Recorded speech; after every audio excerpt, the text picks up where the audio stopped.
Section 92. Astaka asked, who amongst these, O king, both exerting constantly like the sun and the moon, first attained to communion with Brahma? The ascetic or the man of knowledge?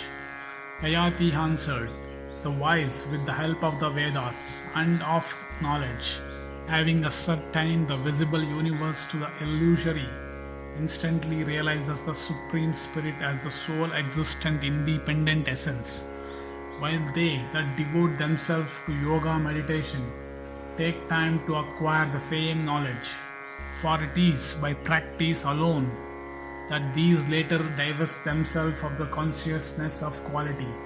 Hence the wise attain to salvation first. Then again, if the person devoted to yoga find not sufficient time in one life to attain success, being led astray by the attractions of the world, in his next life he is benefited by the progress already achieved, for he devotes himself regretfully to the pursuit of success. But the man of knowledge ever beholds the indestructible unity, and is therefore, though steeped in worldly enjoyments, never affected by them at heart. Therefore, there is nothing to impede his salvation. He, however, who fails to attain to knowledge, should yet devote himself to pity as dependent on action, sacrifice. But he that devotes himself to such pity, moved thereto by desire of salvation, can never achieve success.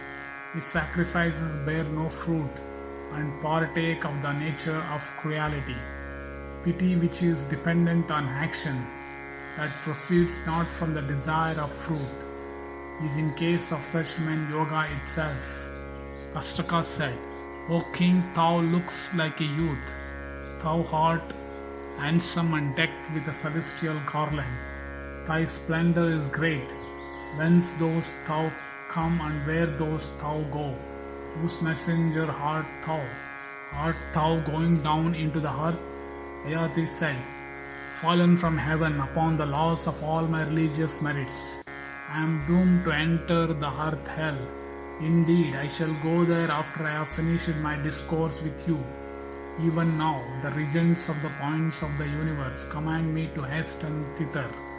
And O king, I have obtained it as a boon from Indra, that though fall I must upon the earth, yet I should fall amidst the wise and the virtuous.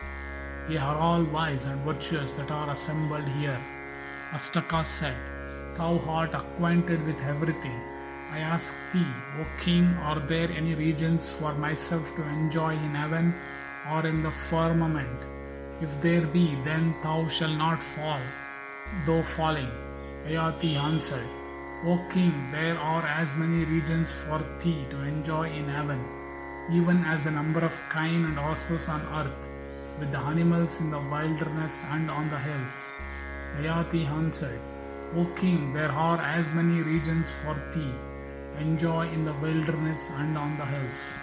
Astaka said, if there are worlds for me to enjoy, as fruits of my religious merits in heaven, O king, I give them all unto thee. I therefore, falling thou shalt not fall. O take thou soon all those, wherever they be, in heaven or in the firmament. Let thy sorrow cease. Yayati answered, O best of kings, a Brahma knowing Brahmana alone can take in gift, but not one like ourselves. And O monarch, I myself have given away to Brahmanas as one should. Let no man who is not a Brahmana, and let not the wife of a learned Brahmana, ever live in infamy by accepting gifts. While on earth I have a desire to perform virtuous acts, having never done so before, how shall I now accept a gift? Pratardhanna, who was amongst them, asked, O thou of the handsomest form, I am Pratardhanna by name. I ask thee if there are any worlds for me to enjoy as fruits of my religious merits, in heaven or the firmament. Answer me, thou art acquainted with everything. Yayati said, O king, numberless worlds full of felicity, effulgent like the solar disk, and where woe can never dwell, await thee. If thou dwells in each but for 7 days, they would not yet be exhausted. Pratardhana said, These then I give unto thee. Therefore thou falling thou must not fall. Let the worlds that are mine be thine, whether they be in the firmament or heaven. O soon take them, let thy woe cease. Yayati answered, O monarch, no king of equal energy should ever desire to receive as gift the religious merits of another king acquired by yoga austerities, and no king who is afflicted with calamity through the fates should, if wise, act in censurable way.